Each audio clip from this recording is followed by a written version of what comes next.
اور پھر نبی نے ان کی طرف سے منہ پھیر لیا اور ان کو جواب نہیں دیا، یعنی ان سے روکھے پن سے نبی پیش آئے. اس طرح آپ کہہ سکتے ہیں کہ اس طرح نبی نے یعنی ان کے احترام میں، یا یوں کہتے ہیں کہ ایک انسان جو دین سیکھنا چاہتا تھا، نبی نے ان کی طرف توجہ نہیں دی، اور اللہ نے پھر نبی کے لیے یہ آیات نازل کی. یہ تو اہل سنت کے یہاں لکھا ہوا ہے.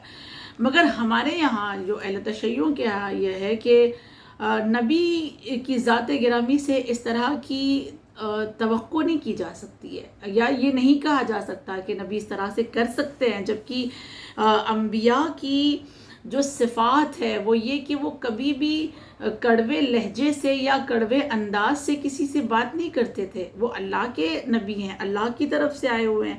وہ ہر ایک سے بڑی خوشی کے ساتھ، بڑے احترام کے ساتھ اور بڑے اخلاق کے ساتھ ملاقات کرتے تھے. اور دوسری طرف یہ کہ نبی کریم کو یہ کہا گیا ہے وَإِنَّكَ لَعَلَىٰ خُلْقٍ عَظِيمٍ کہ یہ خلق عظیم پر فائز ہیں. اور سورہ قلم اس بات کی گواہی دے رہی ہے آیت نمبر 4 میں کہ ان کا اخلاق پوری کائنات میں سب سے عظیم ہے. تو جو عظیم اخلاق کے حامل ہیں ان سے اس طرح کی باتیں منسوب کرنا مناسب نہیں ہے. ہم نہیں کہہ سکتے کہ نبی کریم کی ذات گرامی سے ایسی باتیں ہوئی ہیں. لہٰذا ہمارے یہاں جو بات لکھی گئی ہے وہ مرحوم سید مرتضیٰ نے اس طرح سے لکھا ہے کہ یہ اصل میں ہوا یہ تھا کہ اسے امام صادق علیہ السلام نے بھی نقل کیا ہے کہ عبداللہ ابن مکتوم کی اس بات پر دوسرے لوگ جو بیٹھے ہوئے تھے نبی کی بزم میں، انہوں نے منہ بنایا تھا اور انہوں نے منہ پھیرا تھا. اور جب وہ بزم میں آ کر بیٹھے تھے تو لوگوں نے اپنی ابا کو بھی سمیٹا تھا کہ کہیں عبداللہ ابن مکتوم جو ہے وہ غریب ہیں تو ان کے ابا کو ہمارے ابا سے کوئی مس نہ کر دے، کہیں ہماری ابا گندی نہ ہو جائے، ہمارا لباس گندا نہ ہو جائے. تو انہوں نے سمیٹا تھا اور ان کو بڑی حقارت سے دیکھا تھا اور منہ پھیرا تھا. تو ان لوگوں کے لیے اللہ نے یہ باتیں نازل کی ہیں. حالانکہ اگر ہم آیات کے ظاہری معنی کو دیکھیں گے اور اس کے ظاہری ترجمے کو پڑھیں گے تو ایسا لگے گا کہ نہیں، اللہ تو اپنے نبی سے ہی کہہ رہا ہے، ہاں اپنے نبی سے ہی بات کر رہا ہے. تو ممکن ہے کہ اللہ نے اپنے نبی سے بات کی ہے تو شاید ہو سکتا ہے کچھ لوگوں کے ذہن میں یہ بات آئے کہ ممکن ہے اللہ کے نبی نے منہ بنایا ہو. ایسا نہیں ہے. قرآن میں بہت ساری مثالیں ایسی موجود ہیں کہ جہاں ہمیں یہ پتہ چلتا ہے کہ بظاہر اللہ بات نبی سے کر رہا ہے، اپنے حبیب سے کر رہا ہے، لیکن اصل میں جو مخاطب ہے، اصل میں اللہ جن سے بات کر رہا ہے وہ عوام ہے، وہ امت ہے، وہ دوسرے لوگ ہیں. مثلاً بہت ساری آیات میں سے ایک آیت یہ ہے کہ سورہ فتح کی آیت جس میں اللہ نے کہا کہ ہم یہ چاہتے ہیں کہ تمہارے پچھلے گناہ اور ابھی جو گناہ سرزد ہوئے اسے معاف کر دیں. تو کیا ہم شاید سے یہ سمجھیں گے کہ معاذ اللہ، نعوذ باللہ ثم نعوذ باللہ کہ نبی کریم کی ذات گرامی سے کوئی گناہ ایسا ہوا تھا کہ جس کے لیے اللہ یہ کہہ رہا ہے کہ ہم تمہیں معاف کر دیں گے؟ نہیں، یہ امت کے لیے بات ہے. مخاطب کیونکہ آیات نبی پر آئی ہیں، نبی پر نازل ہوئی ہیں، لہٰذا بات اللہ نبی سے کر رہا ہے، لیکن جو مخاطب ہے وہ امت ہے، وہ لوگ ہیں. لہٰذا ہم یہ کہہ رہے ہیں، اہل تشیع، اہل شیعہ یہ کہتے ہیں کہ یہ جو کام کیا تھا عبداللہ ابن مکتوم کے ساتھ، اسی بزم میں بیٹھے کسی انسان نے کیا تھا جس پر اللہ ناراض ہوا تھا، اور خدا نے پھر اپنی ناراضگی کا اظہار کرتے ہوئے اس کو توبیخ یعنی ڈانٹا ہے اور بتایا ہے کہ اس طرح کا عمل انجام نہیں دیا جا سکتا جبکہ نبی کی بزم ہو. لہٰذا ہم اب آیات کو شروع کرتے ہیں کہ اللہ کس طرح سے ایسے لوگوں سے بات کر رہا ہے اور کس طرح سے ان کو تنبیہ کر رہا ہے کہ یہ کام تم کسی صورت نہیں کر سکتے ہو. بسم اللہ الرحمن الرحیم. عبسا وتولا، یعنی پہلی آیت میں یہ کہا جا رہا ہے کہ ان لوگوں نے کڑوا پن دکھایا، یا یوں کہا جائے کہ بد اخلاقی کی، اور انہوں نے اپنے منہ کو پھیر لیا اس وجہ سے کہ وہ نابینا تھا اور ان کے پاس آیا تھا. اور اس کے بعد دوسری آیت میں کہا ان جاءہ الاعمی، تو کیا جانتا ہے، شاید وہ ایمان، پاکیزگی اور تقوی کی جستجو میں ہو، کہ تمہیں کیا معلوم کہ جس کو تم وہ جو آیا نابینا ہے، دوسری آیت میں یہ کہا گیا کہ انجا العامہ، کہ ان کے پاس ایک نابینا آ گیا، جب نابینا آیا تو انہوں نے اپنا منہ پھیرا. اور تیسری آیت میں یہ کہا گیا کہ پروردگار عالم نے فرمایا وما یدریک لعلہ یزکا، اور تو کیا جانتا ہے کہ شاید وہ ہو سکتا ہے تقوی والا ہو جائے، تمہیں کیا معلوم، شاید وہ پاکیزہ نفس ہو جاتا. جس طرح سے تم منہ بنا رہے ہو، بد اخلاقی سے پیش آ رہے ہو، ممکن ہے کہ وہ آیات کو سن کر باتقویٰ ہو جاتا، پاکیزہ ہو جاتا. اور پھر اس کے بعد اللہ چوتھی آیت میں کہتا ہے او یذکروا تنفعہ الذکر، یعنی یا نصیحت حاصل کر لیتا تو وہ نصیحت اس کے کام آ جاتی. یعنی کہا جا رہا ہے کہ تم اگر یہ منہ نہ بناتے، تم نے اس سے منہ نہ پھیرا ہوتا، تو وہ جو سننے آیا ہے، وہ جو ذکر کر رہا ہے بار بار کہ مجھے سناؤ، مجھے تعلیم دو، تو ہو سکتا ہے وہ اس سے پاکیزہ ہو جاتا، ہو سکتا ہے کہ اس کو کچھ نصیحت مل جاتی اور اس کے لیے کچھ وہ فائدے مند ہو جاتی وہ باتیں. لہٰذا تم یہ نہ کرو. اور پھر اللہ اپنی بات کو آگے بڑھاتے ہوئے، اپنے اس توبیخ کو، یا یوں کہا جائے کہ اپنی ناراضگی کا اظہار کرتے ہوئے خدا اپنی بات کو آگے بڑھاتا ہے اور کہتا ہے اما من استغنا، یعنی لیکن جو مستغنی بن بیٹھا ہے، یعنی وہاں پہ اس بزم میں جو امیر لوگ بیٹھے ہوئے ہیں، جو غنی لوگ بیٹھے ہوئے ہیں، مالدار لوگ بیٹھے ہوئے ہیں، وہ مالدار ان کی طرف توجہ نہیں کر رہے ہیں. اور آگے خدا کہتا ہے وما فانت لہ تصدی، یعنی آپ اس کی فکر میں لگے ہوئے ہیں. یعنی جو اللہ ان سے کہہ رہا ہے کہ وہاں جو مالدار بیٹھے ہوئے ہیں تمہیں ان کی فکر لگی ہوئی ہے، اور تم یہ چاہ رہے ہو کہ بس نبی ان سے مخاطب ہو، نبی صرف ان سے باتیں کریں، نبی صرف ان کو تعلیم دے. ایسا نہیں ہے. تم اپنے بارے میں یہ سمجھ تو رہے ہو کہ تم بہت مالدار ہو اور تم بہت غنی ہو اور نبی کو فقط تم سے بات کرنی چاہیے، لیکن وہ جو آنے والا غریب ہے، اگر وہ بھی نبی کی بات سن لیتا تو وہ بھی نصیحت یافتہ ہو جاتا، وہ بھی پاکیزہ نفس والا ہو جاتا. لہٰذا یہ کام تمہیں زیب نہیں دیتا ہے. اس کے بعد خدا کہتا ہے وما علیک اللہ یزکا، 7ویں آیت میں، حالانکہ آپ پر کوئی ذمہ داری نہیں ہے اگر وہ پاکیزہ نہ بھی بنے. اور اگر وہ نہیں حاصل کرتا، نبی کی باتیں سن کر وہ ہدایت نہیں لے پا رہا ہے، یا وہ پاک نہیں بن رہا ہے، یا وہ نصیحت یافتہ نہیں ہو رہا ہے، تو اس کی ذمہ داری تم پر نہیں ہے، یا میرے حبیب پر بھی اس کی ذمہ داری نہیں ہے. کیوں؟ اس لیے کہ جو میرے حبیب کو میں نے بھیجا ہے صرف تبلیغ کے لیے بھیجا ہے. میرے حبیب کا کام کیا ہے کہ وہ بشیر اور نذیر ہے، وہ بشارت دینے والے ہیں، وہ ڈرانے والے ہیں. لیکن اس سے زیادہ کی ان کی ذمہ داری نہیں ہے. ان کا کام بس یہ، قرآن میں بار بار اللہ نے یہ بات یاد دلائی ہے کہ میرے حبیب کا کام صرف یہ ہے کہ وہ تبلیغ کریں گے، وہ بشارت دیں گے، وہ تمہیں ڈرائیں گے. ٹھیک ہے، وہ بشیر اور نذیر ہے، لیکن وہ ذمہ دار نہیں ہے اس بات کے کہ نہیں تمہیں بننا ہی ہے. تمہیں ڈنڈے مار کے وہ تمہیں مسلمان نہیں بنانے والے، تمہیں ایمان والا نہیں بنانے والے ہیں. لہٰذا وہ تمہاری ذمہ داری نہیں ہے، اور نہ ہی میرے نبی پر اس کی کوئی ذمہ داری عائد ہوتی ہے. آیت نمبر 8 میں کہا گیا وَأَمَّا مَنْ جَاءَكَ يَسْعَى، لیکن جو آپ کے پاس دوڑ کر آیا ہے. اور اس کے بعد اب کہا جا رہا ہے اس انسان کے بارے میں، اس نابینا کے بارے میں، کہ یہ جو آپ کے پاس انسان ابھی آیا ہے دوڑ کر ہدایت کے لیے، ہدایت یافتہ ہونے کے لیے، وَهُوَ یخشا، جو کہ ڈرتا ہے، جس کے پاس خشیت ہے یعنی اللہ کا خوف ہے. اللہ کا خوف اس معنی میں کہ وہ ہدایت یافتہ ہو کر اللہ کی عدالت سے ڈرتے ہوئے اپنے آپ کو مومن بنانا چاہتا ہے، با ایمان بنانا چاہتا ہے. تو جو آپ کے پاس آیا ہے اس کے بارے میں بھی آپ کو توجہ دینی ہے. اور پھر آیت نمبر 10 میں کہا فَأَنْتَ عَنْهُ تَلَهَّى، یعنی آپ اس سے بے رخی کرتے ہیں. وہ جو نصیحت لینے آیا ہے، وہ جو درس حاصل کرنے کے لیے آیا ہے، یہ آپ کا جو بزم میں یہ امیر لوگ بیٹھے ہیں، یہ ان سے بے رخی کرتے ہیں. یہ اس غریب سے، نابینا کیونکہ وہ نابینا ہے، کیونکہ وہ غریب ہے، اس کے لباس اتنے عمدہ نہیں ہیں، تو ان سے بے رخی کرو گے.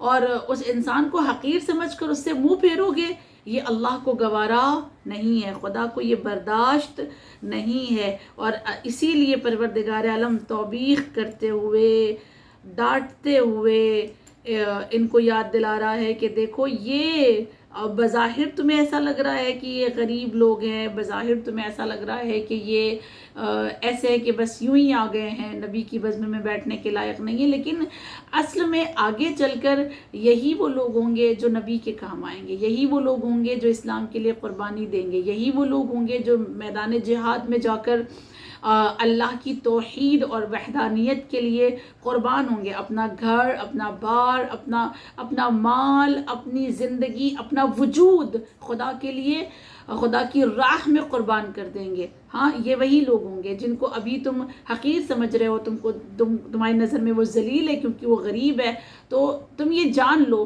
کہ تم تو پھر بھی اپنے غرور میں، اپنے اکڑ میں، اپنی دولت کی وجہ سے، اپنے طاقت کی وجہ سے اور غرور کرتے ہوئے نبی کو چھوڑ کر چلے جانے والے ہو، فرار کر جانے والے ہو، لیکن یہ وہ غریب ہیں کہ جن کے دل پر قرآن نے اثر کیا ہے، میرے حبیب کی باتوں نے اثر کیا ہے، ان کے اخلاق نے اثر کیا ہے، اور یہ آگے چل کر اسلام اور میرے حبیب کے کام آنے والے ہیں۔